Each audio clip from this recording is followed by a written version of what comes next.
विंध्याचल के खूबसूरत श्रृंखलाओं और मंदाकिनी नदी के तट पर बसा हुआ ये पावन चित्रकूट धाम। इसी जगह पर प्रभु श्री राम और भाई लक्ष्मण और सीता माता ने अपने वनवास के 14 वर्ष में से लगभग 11.5 वर्ष इसी चित्रकूट धाम में बिताए थे। और इसी पवित्र राम घाट पर स्वयं प्रभु श्री राम जी ने तुलसीदास जी को प्रकट होकर दर्शन दिए थे।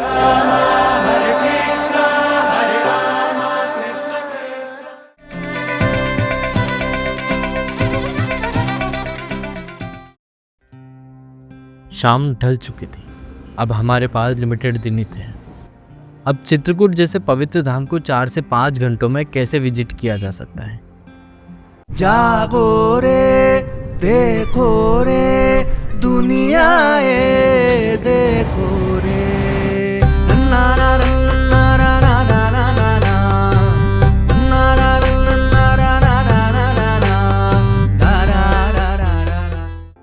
लेकिन हमने कुछ प्रमुख स्थानों के दर्शन किए, जिनमें सबसे पहले था श्री कामना देवी मंदिर, जो कि विंध्याचल पर्वत श्रृंखला पर स्थित है। इस मंदिर का नाम कामना देवी इसलिए पड़ा है क्योंकि भक्तों का विश्वास है कि जो कुछ भी आप मन्नत यहाँ से मांगते हो वह मन्नत आपकी पूर्ण हो जाती है।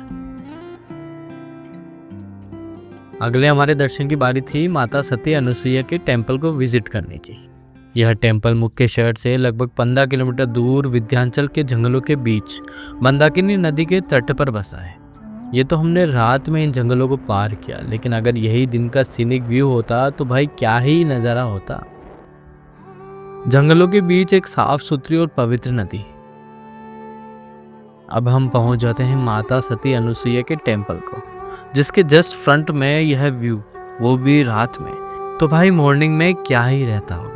मंदिर परिसर में त्रिदेवों के बाल स्वरूप, जिनमें ब्रह्मा, विष्णु और महेश की प्रतिमाएं हैं, और माता सती अनुसुईया की सुंदर सी प्रतिमा अंदर स्थापित है।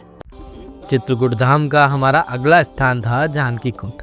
यह स्थान इसलिए भी खास है क्योंकि यहाँ यादें जुड़ी है, वो भी त्रेता युग की। यहाँ जो आप बहता पानी देख रहे हो यह है मंदाकिनी नदी, और हम खड़े हैं जानकी कुंड पर। कहते हैं यही वो स्थान है जहाँ माता सीता और भगवान राम ने अपने वनवास का ज्यादा समय यहीं व्यतीत किया। यह है जानकी कुंड। जिकर भूषण राम बनाई और सीता ही पहनाई प्रभु सादर, और बैठे फटक शिला अति सुंदर। यहाँ राम जी माता सीता जी को बैठाकर अपने जीवन काल में एक बार स्वयं जंगल गए, वहां से फूल तोड़ के लाए और इसे स्थान पर बैठा करके श्रृंगार किए।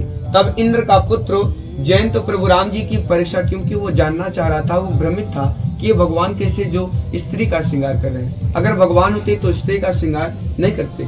तो राम जी की परीक्षा लेने के लिए कौवे का रूप धारण किया और सीता चरण चोंचती भागा। माता सीता जी के पैर में चोंच मार के भाग गया। तब राम जी देखे सीता जी के पैर से खून बह रहा है, तो क्रोधित हुए और सीख धनुष सायक संधाने। राम जी उसी क्षण एक सीख का तिनका छोड़े कौवा तीनों लोकों में गया, ब्रह्मा, विष्णु, महेश, लेकिन कोई शरण नहीं दिया। तब रास्ते में नारद जी मिले, फिर उन्होंने समझाया तो वापसी आया, भगवान राम जी से माफी मांगा। राम जी कौवा की एक आंख फोड़ दिए, यानी कि सुन कृपालु अति आरत बानी, और एक नैन कर तजा भवानी।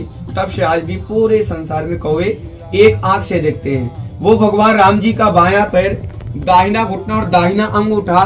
जब राम जी घुटना टेक करके कौवा को बाण मारे, वहाँ राम जी बैठे थे, यहाँ माता सीता जी, ये भगवान माता सीता जी का पैर है। इन्हीं जंगलों में यहाँ आपको माता सीता के चरणों के निशान भी देखने को मिल जाएंगे, जो कि लोग बहुत दूर दूर से इन्हीं के दर्शन करने को आते हैं।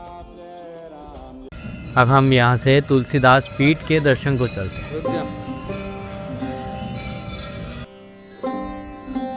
चित्रकूट धाम के सबसे महत्वपूर्ण स्थानों में से एक राम घाट, जो कि चित्रकूट धाम का सबसे मुख्य केंद्र माना जाता है।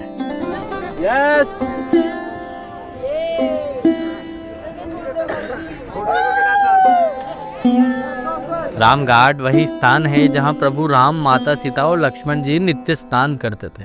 इसी घाट पर भगवान राम ने ऋषि मुनियों के साथ सत्संग भी किया था। इसी घाट को बोलते हैं जानकी घाट। यहाँ सामने पे बैठा हुआ राम का मंदिर है, आगे पे सबसे बड़ा हनुमान का मंदिर है, उसके पीछे पे बनवासी राम है। जब यहाँ पे राम भगवान बनवासी रूप में आए थे, साधु संत के भेद में पीले वस्त्र धारण पहन के, वैसे ही आपको दर्शन प्राप्त होगा यहाँ पे। तो यहीं पे माता सती अनुसुईया ने जानकी माता का 16 श्रृंगार किया था। यहाँ की एक कथा यह भी है कि गोस्वामी तुलसीदास जी प्रभु राम के दर्शन के लिए व्याकुल थे। हनुमान जी के निर्देश पर वे चित्रकूट के इसी राम घाट पर रुके थे। एक दिन जब तुलसीदास जी घाट पर चंदन घिस रहे तब बालक रूप में भगवान राम ने उनके पास आए और तिलक लगाने को कहा। 5 मंदिर 3 घाट है, जिसमें पहला मंदिर आता है तुलसी गोस्वामी का, जहाँ पे तुलसी महाराज ने चंदन घिसा, राम भगवान ने लगाया। वहाँ पे हनुमान जी ने तोते का रूप धारण करके दोहा बोला था कि चित्रकूट के घाट पे भाई संतन की भीड़, तुलसीदास चंदन घिसे तिलक करे रघुवीर। दूसरा मंदिर आता है भरत भेट, जहाँ पे राम जी को मनाने भरत जी आए थे अयोध्या से चित्रकूट, जब बोले थे कि रघुकुल रीत सदा चली आए, प्राण जाए पर वचन न जाए, वहीं से उनका पादुका लेके सिर में अयोध्या वापस गए थे। तीसरे पे आएगा भगवान का पर्णकुटी, जहाँ पे राम भगवान ने पत्ते कुटी बना के 11.5 वर्ष रहे। चौथे पे आता बनवासी राम मंदिर, जैसे भगवान राम अयोध्या से चित्रकूट आए थे, जो उनको साधु संत का भेष मिला था, वही भेष उनका 5-5 फीट का मूर्ति है। आज भी यहाँ तुलसी चबूतरा बना हुआ है जहाँ यह घटना घटी। इसी के साथ हमारे चित्रकूट के दर्शन कंप्लीट हो जाते हैं। हाँ, अच्छी तरह से तो नहीं घूम पाए, लेकिन फिर भी दर्शन अच्छे रहे। लेकिन जाते जाते नौका वाले भैया एक इंटरेस्टिंग बात बताते हैं कि हमारे एक तरफ का घाट यूपी बॉर्डर पर है और दूसरी तरफ का घाट एमपी बॉर्डर में है, यानी इस नदी को 2 राज्यों की बॉर्डर कह सकते हैं। बोर्ड से मध्य प्रदेश और उत्तर प्रदेश गया। मध्य प्रदेश किधर है? उधर मध्य प्रदेश तो ये हो गया और उत्तर प्रदेश ये उत्तर प्रदेश इधर। जय माता दी। ठीक है।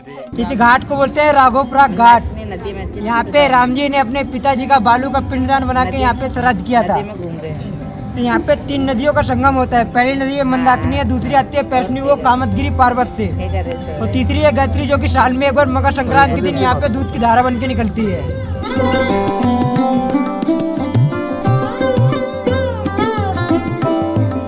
मैं इस फोन को पानी में डाल दूं, कैसा लगेगा गाइस? मजा आएगा। बोलो सब इस फोन को पानी में डाल।